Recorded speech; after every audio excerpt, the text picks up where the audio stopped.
Hello friends, myself Arbab Khan, Assistant Professor and HOD, Department of Geography, DK College Dumrao.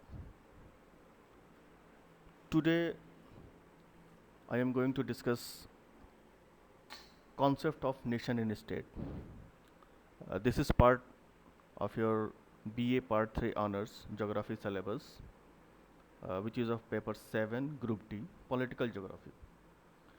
Those students who are going to opt this particular paper, that is Political Geography, this interactive video is very helpful for them. And as a suggestion, I want you to listen carefully the concepts which I am going to discuss in this current video. Okay, let us start this session, the concept of nation and state. So first of all, we have to clear in ourselves that what is the state, what is the definition of a state, what are the characteristics of states, what is the meaning of a state. Because in our regular uh, knowledge or in our day to day conversation, we tend to differentiate between nation and state, like India is a nation and Uttar Pradesh, Bihar, Jharkhand, these are states. But in political geographical term, this has a very different meaning from the concepts which we used to accept in our common or general knowledge. Okay, so according to Max Weber, that state is a human community that successfully claims the monopoly of the legitimate use of physical force within a given territory. Means a sort of authority is needed in the state. A state must have an authority. Or state is a community of persons, more or less numerous, possessing an organized government and enjoying independence from external control. So state is generally community of person, like all we know, we are Indian living in Indian state, and we have organized government and we are sovereign. So the most important criteria for any state is the people and their sovereignty.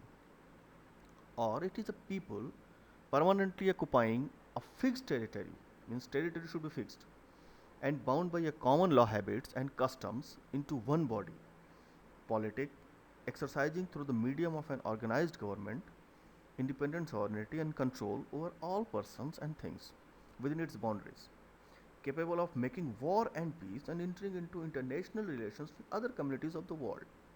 So if a people, they are occupying a fixed territory, they have certain rule of laws, certain customs, and they have an organized form of government, they are sovereign, and they are capable enough to wage war or conclude peace treaty or forging international relations with their neighbors. So all the criteria which are present in certain place, then it is known as state. So at the global scale, we have a world divided into individual countries which are commonly called states. So don't confuse yourselves. In political geographical terms, countries are states. Okay. So state is a politically organized territory with a permanent population, a defined territory and a government. To be a state, an entity must be recognized as such by other states. So central to the states are the concepts of territory and territoriality. So territory is defined as the attempt by an individual or group to effect influence or control people, phenomena and relationships by delimiting and asserting control over a geographical area. Today, territoriality is tied to the concept of sovereignty. So if you are sovereign, then you can have territory. In international law, the concept of sovereignty is territorially defined. Now coming to nation. First, we have discussed the concept of state. Now, what is nation? So, nation is defined as people or aggregation of men existing in the form of an organized society, usually inhabiting a distant portion of the earth, speaking the same language, using the same customs, possessing historic continuity, and disguised from other like groups of their racial origin and characteristics, and generally but not necessarily living under the same government and sovereignty. So, nation is totally different from the state in the sense that nation is particularly a cultural concept. It is a mental concept. So, all those persons who are culturally same, like Bengalis living in Bangladesh, Bengalis living in West Bengal, so they are culturally same, but they are people of two different states, Bangladesh and India. Same way, those who are speaking Latin language, they are collectively called as Latin people, like Latin America. But Latin America consists of various different states. So, nation does not necessarily have sovereignty or same government. A particular nation may have different government or different sovereignty, but their important characteristics is their racial origin, their cultural similarity, and their customs. So, political geographers use state and country interchangeably, often preferring a state, but the word nation is distinct. In geography, state is a legal term in international law, and the international political community has some agreement about what this term means. Nation, on the other hand, is a culturally defined term, and few people agree on exactly what it means. Some argue that a nation is simply the people within a state's borders. In keeping with the way the term was originally used, we define nation as a group of people who think of themselves as one based on a sense of shared cultural and historical values. So, cultural, racial, and historical affinity, similarity is a must for a nation. So,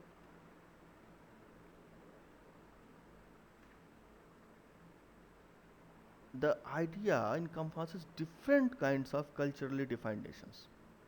Nations variously see themselves as sharing a religion, a language, an ethnicity, or a history. So, how a nation is defined depends on the people who see themselves as a part of nation. For example, Benedict Anderson defines the nation as an imagined community.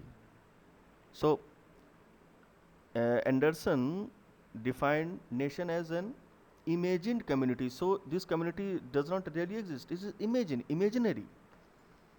It is imagined because one will never meet all of the people in the nation, and it is a community because one nonetheless see oneself as a part of that nation. So, there are four major differences between state and nation. First is state is a more of a political concept, while nation is a cultural concept. Means state is a political entity which has definite people, definite boundaries, definite form of government, definite set of laws. However, nation is more or less like a cultural concept. They don't have definite population, they don't have definite boundaries, they may have sovereignty or may not have sovereignty. So, but culturally, the people of a nation are same. Secondly, state has definite physical entity while nation may have definite physical identity or may be mere a mental map. So, state truly exists on the earth or on a map. However, nation doesn't necessarily exist on a map or exist on a frame on earth. Thirdly, state is heterogeneous concepts while nation demands homogeneity.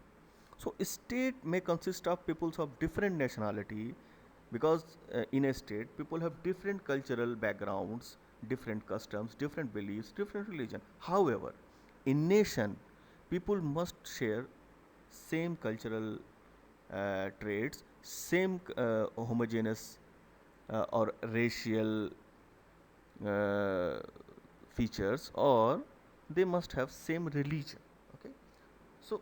nation demands homogeneity. In a nation, people must have homogeneous set of values or cultures. So all the nations are ultimately mixtures of different peoples. The French are often considered to be the classic example of the nation. But the most French feeling persons in France today is the product of a melding together of wide variety of cultural groups over time, including Celts, ancient Romans, Franks, Goths, and many more. So, if the majority of inhabitants of modern France belongs to the French nation, it is because during the formation of French territorial state, the people came to think themselves as French, not because the French nation exists as a primordial group that has always been distinct. People in a nation tend to look to their past and think we have been through much together, and when they look to the future, they often think whatever happens, we will go through it together. A nation is identified by its own memberships, therefore, we cannot simply define a nation as the people within a territory. Indeed, rarely does a nation's extent corresponds precisely with a state's border. So, nation doesn't have necessity of border or sovereignty. So, after discussing the definition of a state and the concept of nation, now we are up to the elements of a state. So, what are the elements which constitute a state? So, broadly, uh, I have categorized four elements which are very important for the formation of any state. These four characteristics are the important for a state, and first is people, second is territory, third is government, and fourth is sovereignty. However, there are certain other characteristics which are required to be in a state. For example, it is a governing political entity. State is a governing political entity. It is politically organized territory that is administered by a sovereign government and is recognized by significant portion of the international community. A state has defined territory, a permanent population, and it is recognized by other states. So recognition by other states is also a very important characteristics of a state. Another feature, so state has a space or territory which has internationally recognized boundaries. It has population who lives there as an ongoing basis. State has an organized economy and hosts significant economic activity. So economy is also a very important part of the state. State has transport system from moving goods and people. State has a government which provide public services and policy powers. Most important attribute of a state is that it enjoys sovereignty. No other state has power over its territory. State has external recognition. State has the power of social engineering such as education. It provides social services for the welfare of its citizen. So broadly, these are the characteristics of the state. A state must have its own people or its own population, which must not be too small or too large. A state must have defined boundaries or a defined territory. In the territory of the state, people used to live. And state must have a government. Government may be autocratic, government may be democratic, government may be parliamentary form of government, government may be presidential form of government, but government is an integral form of state. Now, sovereignty. State must be sovereign because without sovereignty there cannot be any state. Sovereignty means state must be free from any external influence. State is free to make its own policies. State is free to conclude treaties. State is free to impose its will on the people. So this is the meaning of sovereignty. Other characteristics of the state are: state is a set of institutions and their related personnel. It must have a degree of centrality with political decisions emanating from its central point. Thirdly, a defined boundary that demarcates the territorial limit of the state. And fourthly, a monopoly of coercive power and lawmaking ability. So states must have a lawmaking ability, like we have parliament in our country, which has the sole responsibility of lawmaking. we have our own territory, and we have degree of centrality. So all the political decisions which are made at the parliament are implemented throughout the territory of the country. And we have set of institutions like judiciary, like army, like legislature. So these are the institutions which are part of the state system. Now we are going to discuss the population. Population is the most important element of any state, because without population there cannot be any state. So the entire body of those citizens, see, listen carefully, I am emphasizing on citizens, not aliens or not any other persons who are not the citizens of a state. So entire body of those citizens of a state who are invested with a political power for political purposes. So citizens of a state, they must have political power, and they are invested with political purposes. Say they can vote, uh, they can form their own group, they are part of decision making. So it is necessary for the existence of the state. Population is very important for the existence of a state. If there is no population, there cannot be any state. Thirdly, the number of people should not be too small, because very small population cannot have their own state, or not too large, because too large of a population will ultimately create havoc, create many problems in the state. And fourthly, a casual gathering of individuals by chance, a group of bandits or a society of pirates do not form people as an element of state. So for the population it is important they must be law abiding citizens, they must have certain political power, but they have certain duties toward their state also. So population is very important characteristics of the state. Now territory. Territory is very important, because without territory there cannot be any state. We must have some place to dwell. So central to the state are the concept of territory. So territoriality is defined as the attempt by an individual or group to effect, influence or control people, phenomena and relationships by delimiting and asserting control over a geographical area. So today territoriality is tied to the concept of sovereignty. If we have territory, then we are sovereign. In international law, the concept of sovereignty is territorially defined. So it is a geographical area under the jurisdiction of a country or sovereign power of the state. It must be a fixed territory which the inhabitants occupy, and a state must have a territory sufficient in extent to provide for its maintenance and growth. So territory must be sufficient enough to support its population. It can be it neither can be a very small or a large territory. It's particularly important, because in our history we have seen so much wars just because to gain territory.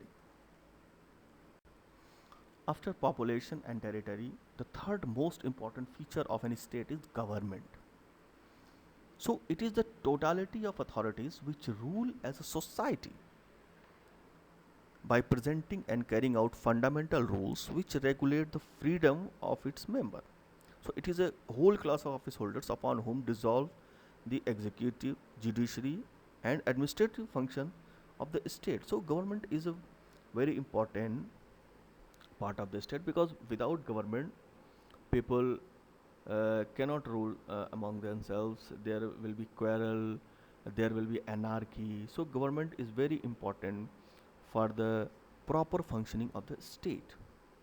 So government makes regulation, government makes rules for the proper functioning of the state, and it is enough to make rules and regulation for the growth of a state. Without government, a state cannot grow. Now, after discussing the various attributes and characteristics of a state, now we are going to discuss what is a nation and what is nationalism. So, a nation is a stable community of people formed on the basis of common language, territory, history, ethnicity, or physiological makeup manifest in a common culture, like Mongolian nations, which form the physiological characteristics. Secondly, a nation is more overtly political than an ethnic group. It has been described as a fully mobilized or institutionalized ethnic group. Some nations are ethnic groups and some are not. A nation has also been defined as a cultural political community that has become conscious of its autonomy, unity, and particular interests. So, what is nationalism? Even though the roots of nationalism lie in the earlier centuries, the 19th century was the true age of nationalism in Europe. In some cases, the pursuit of nationalist ambitions produced greater cohesion within long stabilized states, such as in France or Spain. In other cases, nationalism became a rallying cry for bringing together people with some shared historical or cultural elements into a single state, such as in the case of Italy or Germany. Similarly, people who saw themselves as a separate nations within other states or empire launched successful separatist movement. Ireland, Norway, and Poland all serve as an example of this phenomenon. So, to help people within the borders relate to the dominant national ideas, states provide security, infrastructure, and goods and services for their citizens. State supports education, healthcare, and a military to preserve the state and to create a connection between the people and the state to build a nation state. So, people with a such belonging to a particular nation rarely all resides within a single state's borders. The lack of fit between nation and state therefore creates complications. Such complications might include states containing more than one nation, nations residing in more than one state, and even nations without a state at all. So, of our this discussion, it is clear to us that nation is a more or less cultural concept. People of same nationality may reside in different states, but states must have cohesive power, and states contain people of various nationalities. So, this is all for today. Tomorrow, we will discuss another concept of geography. Thanks.